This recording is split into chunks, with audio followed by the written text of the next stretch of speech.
What does khudi actually mean? It means a person who looks in the mirror, reflects over herself, himself. That's it. It's nothing too complicated. A person who's more worried about their own mistakes and his or her own mistakes blinds them from other people's mistakes. A person who's only worried about them. Now that you know who you truly are, you don't care if people make fun of you. Because it doesn't matter what people say about you, it only matters what Allah says about you. These things are developed through khudi. These things come through khudi. And he says in his poem about this, he says, Ashna apni haqiqat se ho e dehqan zara, dana tu, kheti bhi tu, bara bhi tu, hasil bhi tu. If you understand who you truly are, then you will realize that you're not confined. You could do much more than just work 9 to 5. You can do much more than that. Remember we talked about the stages of akhirah are not traveled through steps, but rather through the heart. He said, you could do much more than that. He says, Zindagani hai sadaf. Life is an opportunity. Qatra nesa hai khudi. Everybody is equally given this opportunity. But not everyone becomes Salahuddin Ayyubi. Not everyone that becomes Nuruddin Zanki. Rahmatullah alayh. There are some pearls, oysters, that the water goes into the oyster and it stays there for long enough. And then from that oyster, a pearl comes out. He says, What's the point of that oyster shell that could not develop something good out of you? What's the point of this life? This life right here. If we don't do something with it, if we don't leave something behind, then he says, if you have these three things, first, you understand who you are, what your pehchan is, who we are. Then you do something. Okay, I'm the ummati of the Prophet ﷺ. I've been given this life for a very short period. You start thinking about these things. You understand your own mistakes. You don't look at other people's mistakes. All these things that are a lengthy discussion. If you do that, then what will happen is it will push you towards khudgar. Now you're going to want to do something. So there's three things, right? Khud nigar means look in yourself. Khudgar means you start creating things. So a person who has vision, who wants to do something, let's build IGD. Let's start Miftaah. This is creating now. You want to do something that lasts longer than your life.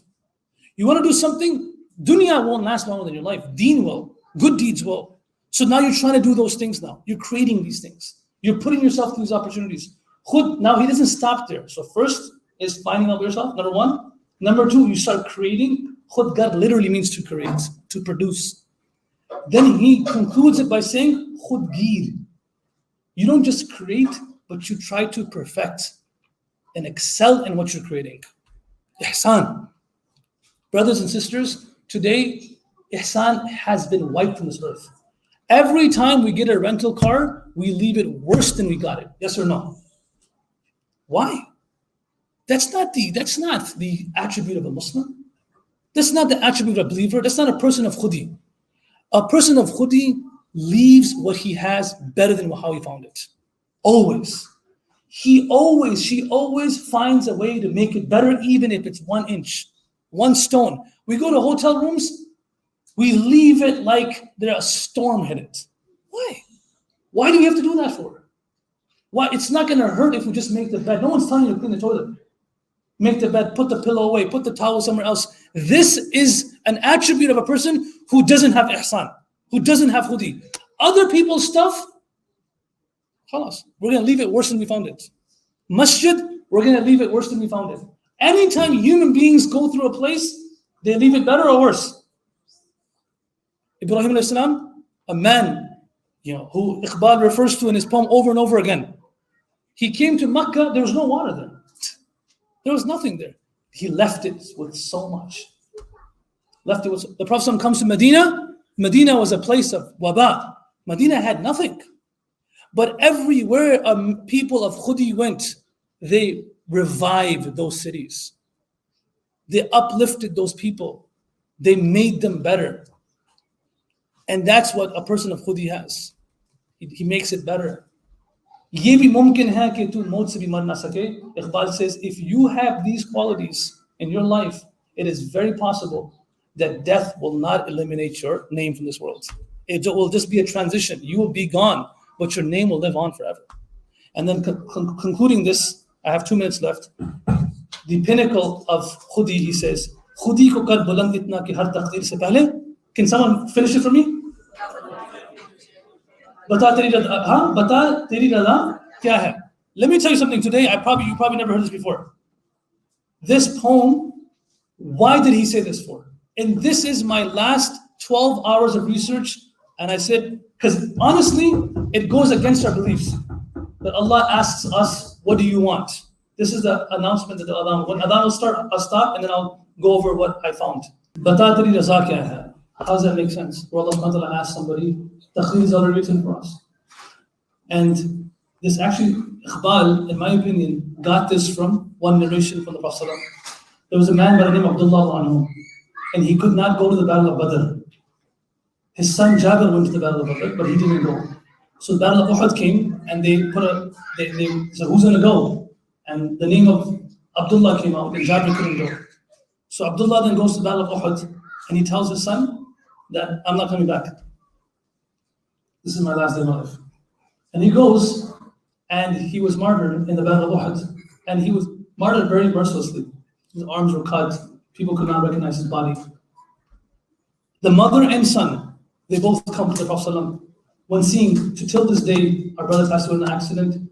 My mother always asks my brother who saw his body, how is his body? Alhamdulillah, he was in good condition. How is his, did he have any blood, knees, this, that? You ask these questions and it hurts you. You want to know. Sometimes you go through experience in life to understand hadith better. It has more meaning.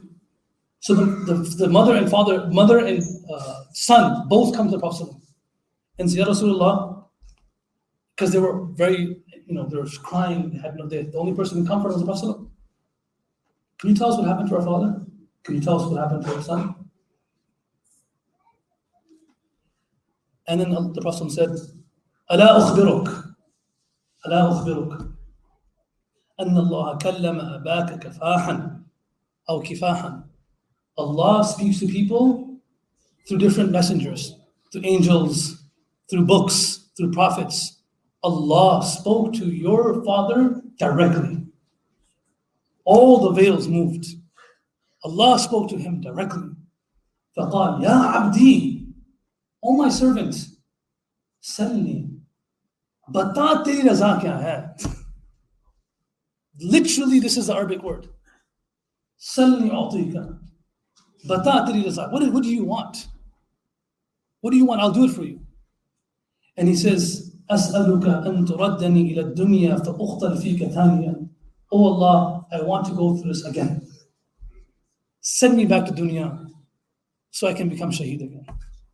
And over and over and over. I just want this, nothing else, because of what I felt, love, joy that I felt from this. I want to do this again. And the Prophet ﷺ says, because of this person's level that he was at with Allah subhanahu wa ta'ala, and Allah asked what he wants, and he could not give him that. Allah then gave the world, وَلَا تَحْسَبَنَّ الَّذِينَ قُتِلُوا فِي سَبِيلِ اللَّهِ أَمْوَاتٍ بَلْ أَحْيَاءٌ عِنْدَ رَبِّهِمْ يُرْزَقُونَ. Don't ever consider those who die in the path of Allah as people who have passed away, but they're alive because of this person. It was revealed after him. So that's the level that we want to reach.